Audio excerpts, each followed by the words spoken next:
You've done a really good job of setting the potential. Let's go back to the start.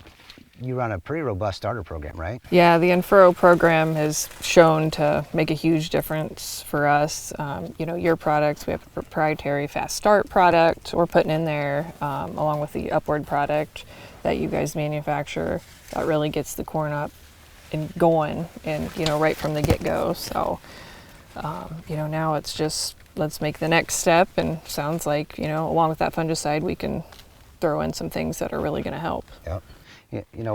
We talk about farming in 5 different phases. In that first phase, we call it the foundation phase. That's a combine to planter. So when you come in and you shell corn, and you're out there running the combine, the next thing that you do to this farm before you stick a seed into it, your soil sampling, your plow down, your residue management are things that we lump into that foundation phase.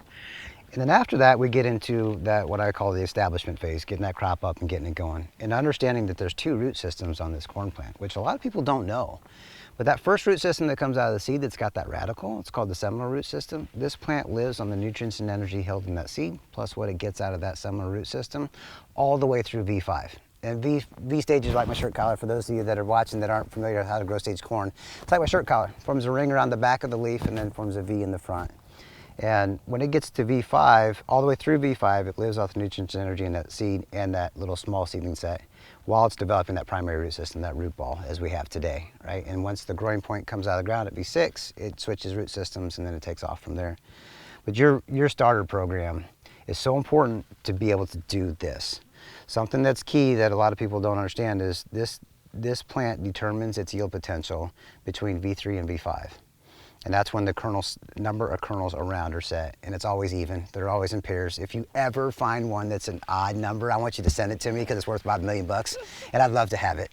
But it's always in pairs, and if we can set 2 more kernels around. For example, if we can take this and go from 16 to 18, that would be a 12.5% increase in kernel set, which is not a 12.5% increase in yield, right? Just by doing that. By itself, data would suggest that this is a 2 to 3% yield increase, which on 200 bushel corn is another 4 to 6 bushel, and that's a nice spike if you do nothing more than that. And I think that's why you see a lot of just your kernel set. Every time I've been here has been spectacular, and it's because you guys have such a robust start in getting that crop up and established in that second phase.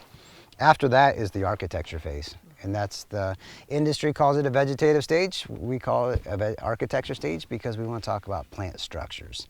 This plant's a factory, right? It's truly a factory. So if you think about our production facilities that we own at AgXplore, we build a big building. You got to equip it with the right equipment, the right tools to be able to efficiently produce products, to produce that fast start, to produce that fast 6 plus product and the onward max types products of the world.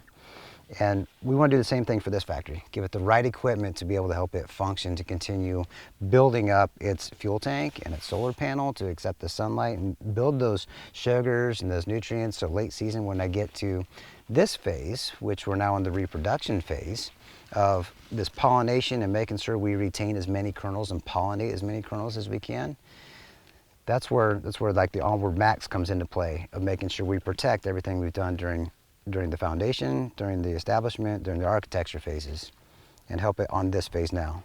After this, we get into maturity phase, and on corn, we're tired of spraying. Let's face it, it's time to go to the lake, and we're just done spraying. Soybeans are a little different animal. We can come in later in the season, like at that R4, R5 time frame, and really pile some late season potassium to it, specifically potassium acetate, and some technology with it, right, to make it function and flow inside that plant. This plant has got a lot of potential.